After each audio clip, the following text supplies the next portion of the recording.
बिस्मिल्लाहिर्रहमानिर्रहीम। लाखों करोड़ों दरूद नबी अकरम सल्लल्लाहु अलैहि वसल्लम पर और उनकी आल पर। नाज़रीन किराम, अस्सलामु अलैकुम वरहमतुल्लाहि वबरकातुहू। सिलसिला सीरतुन नबी सल्लल्लाहु अलैहि वसल्लम की एक और वीडियो के साथ आपकी खिदमत में हाजिर हैं।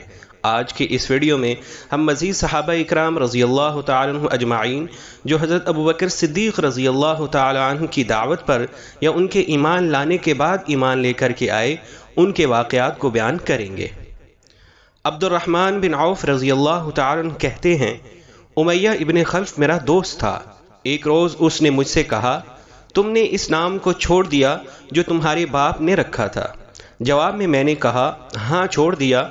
ये सुनकर वो बोला, मैं रहमान को नहीं जानता, इसलिए मैं तुम्हारा नाम अब्दुल इलाह रखता हूँ। चुनाचे मुशरिक उस रोज़ से मुझे अब्दुल इलाह कहकर पुकारने लगे। हज़रत अब्दुर्रहमान बिन औफ रज़ियल्लाहु ताला अन्हु इस्लाम लाने का वाक़या इस तरह बयान करते हैं, मैं अक्सर यमन जाया करता था। जब भी वहाँ जाता, अस्कलान इब्ने अवाकिफ़ हमीरी के मकान पर ठहरा करता था, और जब भी मैं उसके यहाँ जाता वो मुझसे पूछा करता था, क्या वो शख्स तुम लोगों में ज़ाहिर हो गया है जिसकी शोहरत और चर्चे हैं? क्या तुम्हारे दीन के मामले में किसी ने मुखालफत का ऐलान किया है? मैं हमेशा यही कहा करता था कि नहीं, ऐसा कोई शख्स ज़ाहिर नहीं हुआ। यहाँ तक कि वो साल आ गया जिसमें नबी करीम सल्लल्लाहु अलैहि वसल्लम का ज़ुहूर हुआ। मैं उस साल यमन गया तो उसी के यहाँ ठहरा। उसने यही सवाल पूछा, तब मैंने उसे बताया, हाँ उनका ज़ुहूर हो गया है, उनकी मुखालफत भी हो रही है। हज़रत अब्दुर्रहमान बिन औफ रज़ियल्लाहु तआला अन्हु के बारे में नबी अकरम सल्लल्लाहु अलैहि वसल्लम ने इरशाद फरमाया, तुम ज़मीन वालों में भी अमानतदार हो और आसमान वालों में भी। हज़रत अब्दुर्रहमान बिन औफ रज़ियल्लाहु तआला अन्हु के बाद हज़रत अबू बकर सिद्दीक़ रज़ियल्लाहु तआला अन्हु ने हज़रत साद बिन अबी वक़ास रज़ियल्लाहु तआला अन्हु को भी इस्लाम की दावत दी। उन्होंने कोई हिचकिचाहट ज़ाहिर न की, फ़ौरन हुज़ूर नबी करीम सल्लल्लाहु अलैहि वसल्लम के पास चले आए। आपसे आपके पैगाम के बारे में पूछा। आपने इन्हें बताया तो ये उसी वक्त मुसलमान हो गए। उस वक्त उनकी उम्र 19 साल थी। ये बनी ज़ोहरा के ख़ानदान से थे। आप सल्लल्लाहु अलैहि वसल्लम की वालिदा माजिदा सय्यदा आमिना भी उसी ख़ानदान से थी। इसीलिए हज़रत साद बिन अबी वक़ास रज़ियल्लाहु तआला अन्हु हुज़ूर सल्लल्लाहु अलैहि वसल्लम के मामू कहलाते थे। आपने हज़रत साद बिन अबी वक़ास रज़ियल्लाहु तआला अन्हु के लिए एक बार फरमाया, ये मेरे मामू हैं, है कोई जिसके ऐसे मामू हों? हज़रत साद बिन अबी वक़ास रज़ियल्लाहु तआला अन्हु जब इस्लाम लाए और उनकी वालिदा को उनके मुसलमान होने का पता चला तो ये बात उन्हें बहुत नागवार गुजरी। इधर ये अपनी वालिदा के बहुत फर्मा बरदार थे। वालिदा ने उनसे कहा, क्या तुम ये नहीं समझते कि अल्लाह ताला ने तुम्हें अपने बड़ों की खातिरदारी और माँ बाप के साथ अच्छा मुआमला करने का हुक्म दिया है?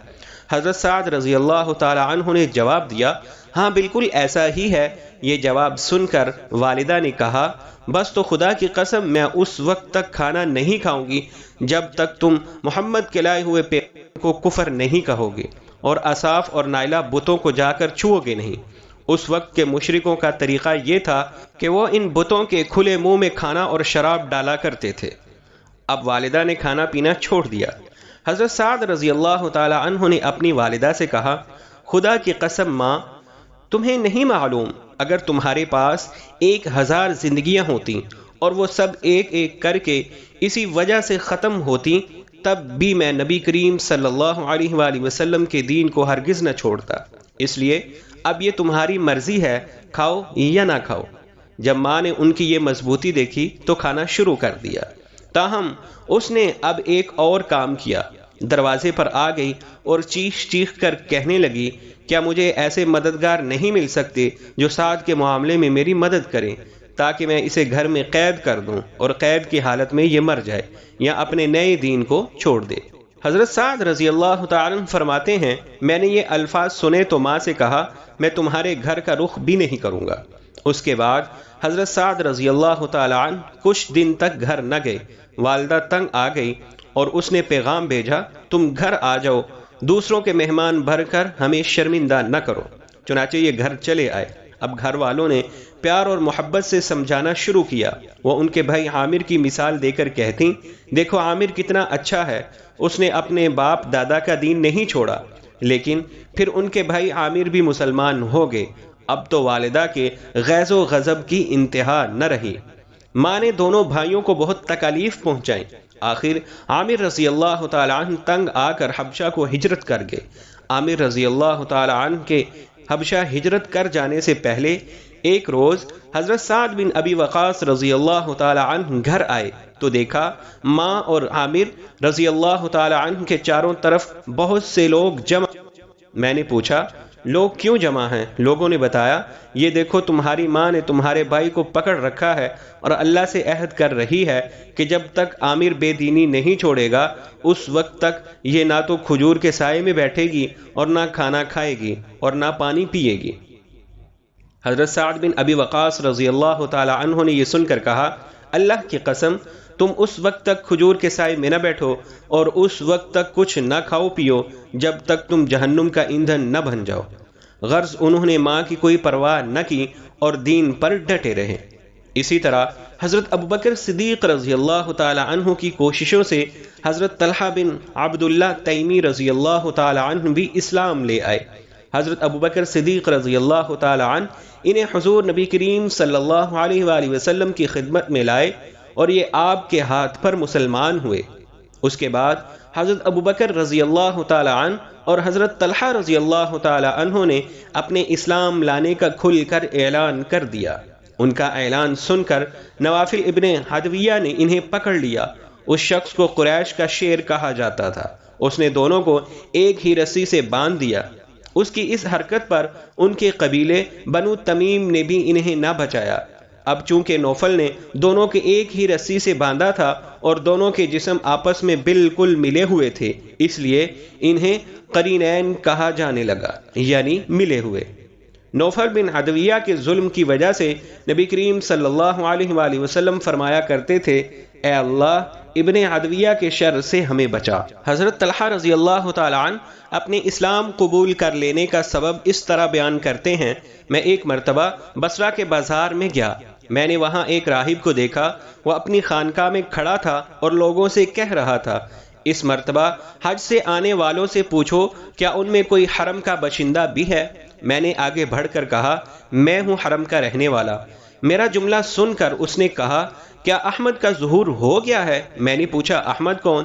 تب اس راہب نے کہا احمد بن عبداللہ بن عبد المطلب، یہ اس کا مہینہ ہے، وہ اس مہینے میں ظاہر ہوگا، وہ آخری نبی ہے، اس کے ظاہر ہونے کی جگہ حرم ہے اور اس کی ہجرت کی جگہ وہ علاقہ ہے جہاں باغات ہیں، سبزہ زار ہیں، اس لیے تم پر ضروری ہے کہ تم اس نبی کی طرف پہل کرو۔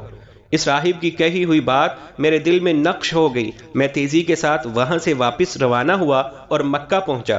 یہاں پہنچ کر میں نے لوگوں سے پوچھا کیا کوئی نیا واقعہ بھی پیش آیا ہے؟ لوگوں نے بتایا ہاں محمد ابن عبداللہ امین نے لوگوں کو اللہ کی طرف دعوت دینا شروع کی ہے اور ابو بکر نے ان کی پیروی قبول کر لی ہے۔ میں یہ سنتے ہی گھر سے نکلا اور ابو بکر صدیق رضی اللہ تعالی عنہ کے پاس پہنچ گیا۔ میں نے انہیں راہب کی ساری بات سن کر حضرت ابو بکر صدیق رضی اللہ تعالی عنہ حضور نبی کریم صلی اللہ علیہ وآلہ وسلم کی خدمت میں گئے اور آپ کو یہ پورا واقعہ سنایا۔ آپ سن کر بہت خوش ہوئے، اسی وقت میں بھی مسلمان ہو گیا۔ یہ حضرت طلحہ رضی اللہ تعالی عنہ عشرہ مبشرہ میں سے ہیں، یعنی جن صحابہ کرام رضی اللہ تعالی عنہم اجمعین کو نبی کریم صلی اللہ علیہ وآلہ وسلم نے دنیا ہی میں جنت کی بشارت دی، ان میں سے ایک ہیں۔ اس طرح حضرت ابوبکر صدیق رضی اللہ تعالی عنہ کی کوششوں سے جن صحابہ کرام رضی اللہ تعالی عنہم اجمعین نے کلمہ پڑھا، ان میں سے 5 عشرہ مبشرہ میں شامل ہیں۔ وہ یہ ہیں حضرت زبیر، حضرت عثمان، حضرت طلحہ، حضرت سعد، حضرت عبد الرحمن رضی اللہ تعالی عنہم اجمعین۔ بعض نے ان میں چھٹے کا بھی اضافہ کیا ہے، وہ ہیں حضرت ابو عبیدہ بن جراح رضی اللہ تعالی عنہ۔ ان حضرات میں حضرت ابو بکر، حضرت عثمان، حضرت عبد الرحمن اور حضرت طلحہ رضی اللہ تعالی عنہ اجمعین کپڑے کے تاجر تھے۔ حضرت زبیر رضی اللہ تعالی عنہ جانور ذبح کرتے تھے اور سعد رضی اللہ تعالی عنہ تیر بنانے کا کام کیا کرتے تھے۔ اب تک کے لیے اتنا ہی، پھر ایک نئی ویڈیو کے ساتھ آپ کی خدمت میں حاضر ہوں گے۔ اپنی دعاؤں میں یاد رکھیے گا۔ تب تک کے لیے ہمیں اجازت دیجیے۔ اللہ حافظ۔